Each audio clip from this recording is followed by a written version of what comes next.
အမျိုးသမီးစစ်မှုထမ်းကိစ္စအပါအဝင်ဒီကနေ့ရဲ့ထူးခြားသတင်းတွေကိုတင်ဆက်ပေးချင်ပါတယ်ရှင်။ပြည်သူစစ်မှုထမ်းဥပဒေအရအမျိုးသမီးစစ်မှုထမ်းခေါ်ယူခြင်းနဲ့တင်နန်းဖွင့်လှစ်ခြင်းများလုံးဝမရှိကြောင်းနဲ့မော်ဘီမြို့မှာရှိတဲ့ရကတလေးမှာတင်နန်းဖွင့်လှစ်ထားတဲ့ဆိုတဲ့သတင်းဟာသတင်းအမှားသာဖြစ်တယ်လို့နိုင်ငံတော်သမ္မတရဲ့ပြောရေးဆိုခွင့်ရှိသူဒေါက်တာခက်ခိုင်စိုးကပြောပါတယ်။လက်ရှိအချိန်မှာမိမိဆန္ဒအလျောက်ရှောက်လွှာတင်သွင်းပြီးတက်ရောက်နေတဲ့အမျိုးသမီးစစ်မှုထမ်းတက်ကြက်ကြီးစီနဲ့အရာရှိတင်နန်းများကိုသာဖွင့်လှစ်ပေးထားခြင်းဖြစ်ပြီး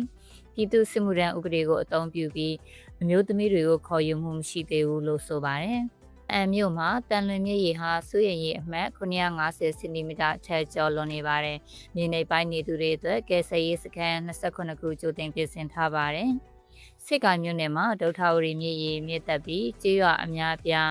ရေဝင်ရောက်နေပါတယ်။ယာယီရေပေးရှောင်စခန်းများတမတ်နေရာချထားအစီအစဉ်ဆောင်ရွက်ပေးလျက်ရှိပါတယ်။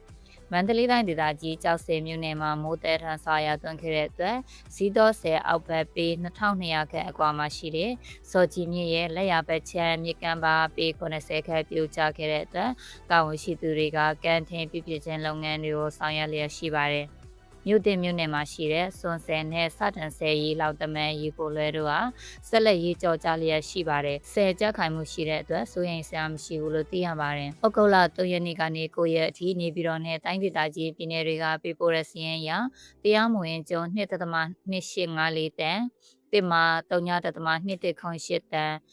အခြား21.382တန်စုစုပေါင်း23.8854တန်ရင်ရန်တရားနှစ်စီတရားခံ9ဦးဖမ်းဆီးရမိခဲ့တယ်လို့သိရပါတယ်။ညောင်ဦးမြို့နယ်မှာအေယာဝတီမြစ်ရေဝင်ရောက်မှုကြောင့်အခြေခံပညာကျောင်း၈ကျောင်းရေးပိတ်ထားရပါတယ်။ဝန်တွင်းမြို့နယ်မှာမိုးတဲတန်းစွာရောက်သွန်းပြီးရေကြီးရေရှမ်းမှုဖြစ်ပေါ်နေပါတယ်။ဩဂုတ်လ10ရက်နေ့နနက်2နာရီခန့်မှာစတင်ပြီးမိုးတဲတန်းစွာရောက်သွန်းခဲ့ရာမြို့ပေါ်ရပ်ကွက်နဲ့ကြေးရွာတွေမှာရေကြီးရေရှမ်းမှုဖြစ်ပေါ်လျက်ရှိပါတယ်။ပြိုးဆောင်ကြီးရွာအုပ်စုရှိကင်းသားတာပေါင်ပေ150ခန့်ကျိုးပြတ်ခဲ့ပြီးမကြီးအုပ်ကြီးရွာအသင်းမှာလည်းရေဝင်ရောက်နေတယ်လို့သိရပါတယ်။စကိုင်းတိုင်းဒေသကြီးထပ်ပိုင်းကချင်နဲ့ရှမ်းမြောက်တို့မှာတောင်ကျရေနဲ့မြေရေရှမ်းမှုဖြစ်ပွားနိုင်ပါတယ်။ကတာအင်းတော်ဗမော်မြကြီးနားနဲ့လာရှိုးတီဘောလန်းကျောင်းတစ်ချောင်းမှာအေယာဝတီမြင်း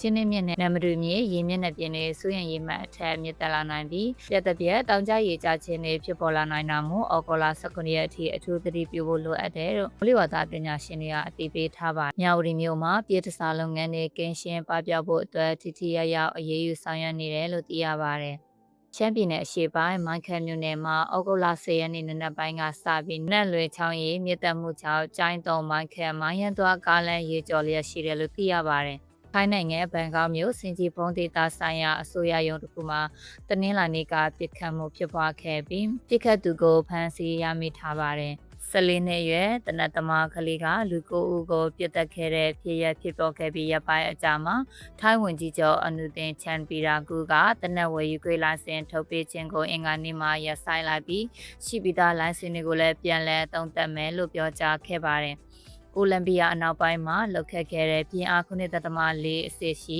ငလျင်ကြောင့်အနည်းဆုံး132ယောက်ကွယ်လွန်ပြီး990ဒဏ်ရာရရှိခဲ့ပါတယ်။ထိုင်းနိုင်ငံဘန်ကောက်မြို့မက္ကဆန်ပူတာအနီးယထာတန်လန်ကူမှာခီးတဲ့တင်ဘတ်ကားနဲ့ယထာတိုက်မိပြီးမိလောင်မှုဖြစ်ပွားရမှာကွယ်လွန်ခဲ့တဲ့မြန်မာနိုင်ငံသားမအေးအေးမြင့်ရဲ့ကျန်ရည်သူမိသားစုတွေအနေနဲ့ထိုင်းနိုင်ငံလူမှုကူလုံရေးဥပဒေအရဗဏ္ဍတန်ရရှိခဲ့ပါတယ်။အဲဒီညိုရာသီဥတုဖြစ်စဉ်ကြောင့်ပုံမိုးဆွဲအားလာပြီးရှည်လျားတဲ့ပြင်းထန်တဲ့6သွေးရာသီ